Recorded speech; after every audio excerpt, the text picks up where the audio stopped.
You have felt the urge to delete the apps, to pack a bag, to move to a cabin in the woods and ghost everyone you know. Do you think this is a sign of weakness? You think you are running away because you can't handle the pressure of your life? But you are wrong.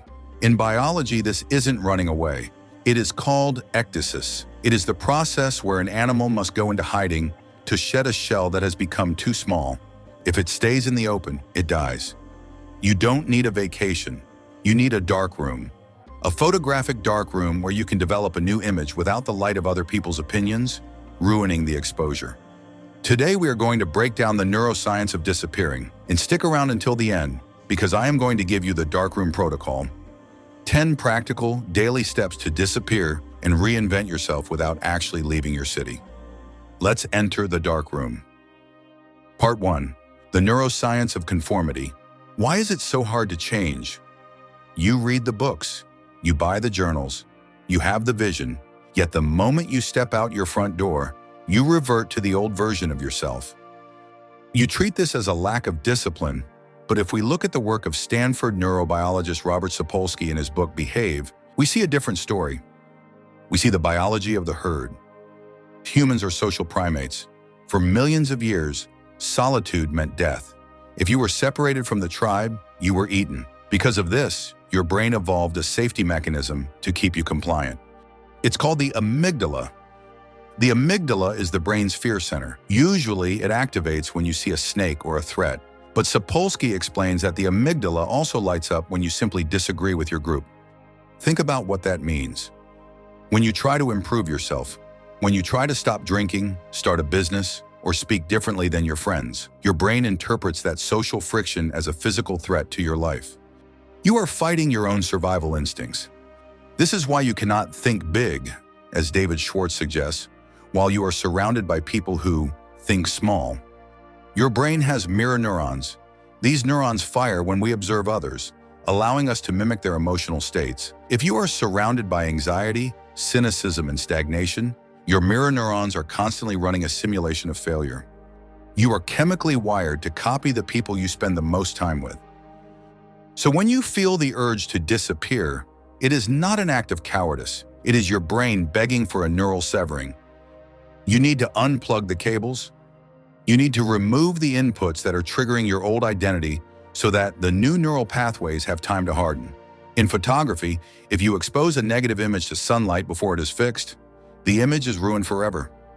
You are the negative, the world is the sunlight, and you need the dark room to develop. Part 2, the narrative excavation. So, you have entered the dark room. You have cut the noise. You are alone. Now the real work begins. Most monk mode advice tells you to use this time to grind, to work 18 hours a day. This is a mistake. If you work hard on a software that is bugged, you just crash the computer faster. You don't need to work harder yet. You need to debug the code. In Maybe You Should Talk to Someone, Lori Gottlieb introduces the concept of the unreliable narrator. She explains that we all carry a story about our lives. I am the victim. I am just lazy. I am not good with people. We treat these stories as facts, but they are not facts. They are scripts. Usually they were written by someone else. Lindsay Gibson, in Adult Children of Emotionally Immature Parents, talks about role self. As children, we figure out what role we need to play to get love, or at least to avoid trouble. Maybe you played the achiever. Maybe you played the invisible child. Maybe you played the problem solver. You are still playing that role today. When you disappear, you stop performing. And when the performance stops, the truth comes up. This is the scary part. This is why people avoid solitude. Because in the silence, you have to hear the voices you've been drowning out with podcasts and Netflix. But this is where the transformation happens.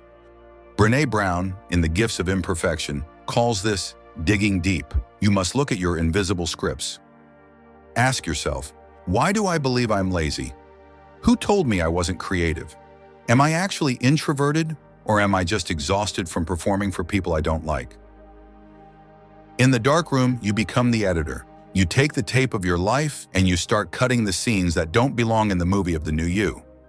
Part 3, the sovereign mind.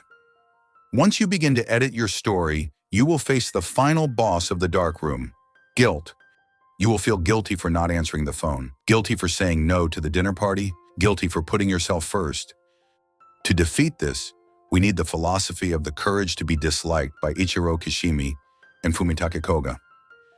This book introduces a concept from Adlerian psychology called the separation of tasks. Here is the rule: you are responsible for your own life. That is your task. Other people are responsible for how they feel about your life. That is their task. If you disappear to work on yourself and your friend gets offended, whose task is that?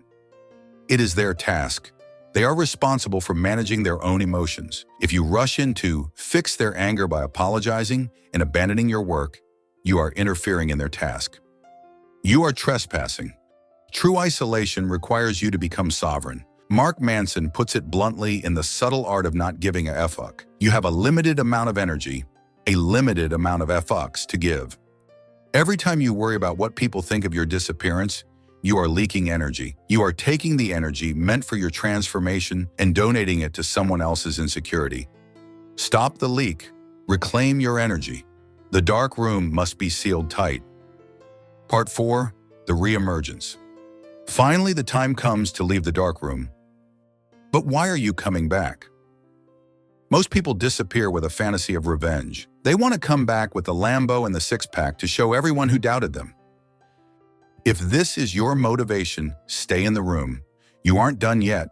Revenge means you are still a slave to their opinion. You do not disappear to impress others. You disappear to find a purpose so strong that you no longer care about impressing others. When you re-emerge, it should be quiet. As Ryan Holiday says in Ego is the Enemy, work is doing it. Talking is draining it. Don't announce your comeback. Just come back and let the results introduce you. Now I know what you are thinking. I have a job. I have a family. I can't just vanish into the mountains. And you are right. The goal is not to leave your city. The goal is to leave the simulation. Here is how you build a dark room in your daily life. This is the 10-step darkroom protocol to apply immediately. Step 1. The notification purge. Go into your settings. Turn off every single notification except for phone calls and text messages from immediate family. If your phone buzzes, you have lost the deep work state. Silence is the baseline. Step 2. The ghost hours. Pick 3 hours a day where you literally do not exist to the outside world. Phone in a drawer, door locked, no email. This is your dark room time. Step 3. The consumption fast. Stop listening to podcasts, music, and audiobooks for 1 week. You cannot hear your own inner voice if you are constantly plugging into someone else's voice. Walk in silence. Drive in silence. Let your mind wander. Step 4. The no explanation rule. When you decline an invite, do not offer an excuse. Say, I can't make it. Not I can't make it because I'm busy working on myself. Just I can't make it. Train yourself to set boundaries without seeking validation. Step 5. The friction audit. Look at your room. Does it trigger your old habits? If you want to read, hide the TV remote. If you want to work out, put your gym clothes on your pillow. Design the environment to force the new identity. Step 6. The why journal. Every morning, write down one invisible script you are living by. I have to be nice. I have to be rich to be happy. Write it down and challenge it. Step 7. The dopamine detox. Your brain is addicted to cheap thrills. For the first 3 days of your disappearance, replace high dopamine activities, TikTok, junk food, with low dopamine activities, reading, walking, writing. Boredom is the filter that cleans the mind. Step 8. The uniform. Stop wasting decision fatigue on what to wear. Pick a simple outfit. Wear it every day during this phase. Save your mental energy for your evolution, not your fashion. Step 9. Physical ecdysis. Change something physical about your appearance. A haircut, a beard, a posture change. Look in the mirror and see a stranger. It signals to the brain that the old you is gone. Step 10. The sovereign goal. Pick one project, just one, and commit to moving it forward by 1% every single day of your disappearance. Action is the only thing that solidifies the new identity. If you found value in this and you are ready to start building the new version of yourself, make sure you subscribe to the channel. We are building a community of people who are rewiring their minds for the modern world. And if you want to know exactly why you struggle to take action, even when you have the time, the biological reason your ambition is actually freezing you, you need to watch this video next. It breaks down the freeze response and gives you the tools to finally melt the ice. I'll see you in there.